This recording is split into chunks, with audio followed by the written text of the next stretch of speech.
প্ৰথমবাৰৰ বাবে আমি অসমত চৰকাৰী কৰ্মচাৰীসকলৰ কাৰণে কেছলেছ ট্ৰিটমেণ্টৰ অৱধাৰণাটো আৰম্ভ কৰিছো।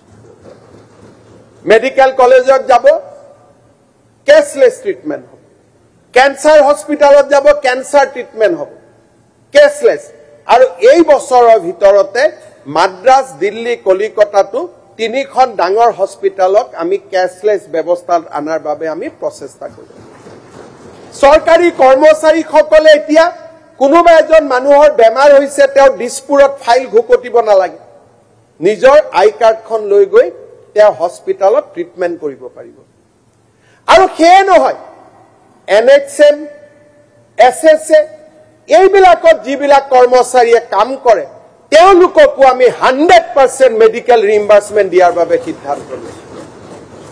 তেওঁলোকৰ ৰেগুলাৰাইজেশ্যন হ'ব নে নহ'ব? নহ'ব, নহ'ব। ৰেগুলাৰাইজেশ্যন হ'ব নাই চাকৰিটো? নহ'ব, কাৰণ মানে আসল কামটো নকৰে আপুনি, চবতে আসল কামটো নকৰে, চাহ শ্ৰমিকৰ কাৰণে নকৰে, ছয় জনগোষ্ঠীৰ কাৰণে আসল কামটো নকৰে, ওপৰতে দুটকামান পইচা দি দিব খালি। আপোনাৰ তাতে বান্দৰ কেঁকুৱা লাগি আছে নেকি চাওক, আপুনি উঠি আছে। গতিকে অধ্যক্ষ মহোদয়, যিজন মানুহৰ নিযুক্তি কন্ট্ৰেকচুৱেল হয় সেই মানুহজনক ৰেগুলাৰ আমি কেনেকে কৰিম? কাৰণ ৰেগুলাৰ বুলি এডভাৰটাইজ কৰিলে তেতিয়া আৰু বহুত চোকালৰে আবেদন কৰিলেহেঁতেন।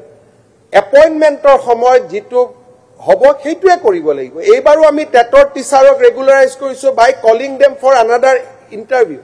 প্ৰথমবাৰৰ বাবে আমি অসমত চৰকাৰী কৰ্মচাৰীসকলৰ কাৰণে কেছলেছ ট্ৰিটমেণ্টৰ অৱধাৰণাটো আৰম্ভ কৰিছো।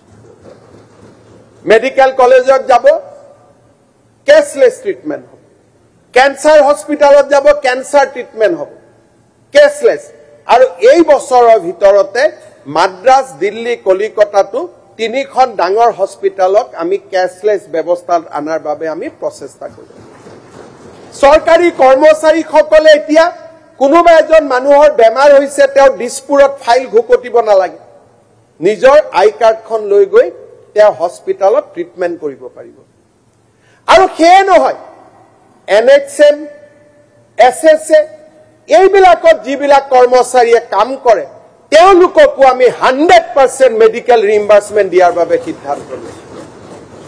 তেওঁলোকৰ ৰেগুলাৰাইজেশ্যন হ'ব নে নহ'ব? নহ'ব, নহ'ব। ৰেগুলাৰাইজেশ্যন হ'ব নাই চাকৰিটো? নহ'ব, কাৰণ মানে আসল কামটো নকৰে আপুনি, চবতে আসল কামটো নকৰে, চাহ শ্ৰমিকৰ কাৰণে নকৰে, ছয় জনগোষ্ঠীৰ কাৰণে আসল কামটো নকৰে, ওপৰতে দুটকামান পইচা দি দিব খালি। আপোনাৰ তাতে বান্দৰ কেঁকুৱা লাগি আছে নেকি চাওক, আপুনি উঠি আছে। গতিকে অধ্যক্ষ মহোদয়, যিজন মানুহৰ নিযুক্তি কন্ট্ৰেকচুৱেল হয় সেই মানুহজনক ৰেগুলাৰ আমি কেনেকে কৰিম? কাৰণ ৰেগুলাৰ বুলি এডভাৰটাইজ কৰিলে তেতিয়া আৰু বহুত চোকালৰে আবেদন কৰিলেহেঁতেন।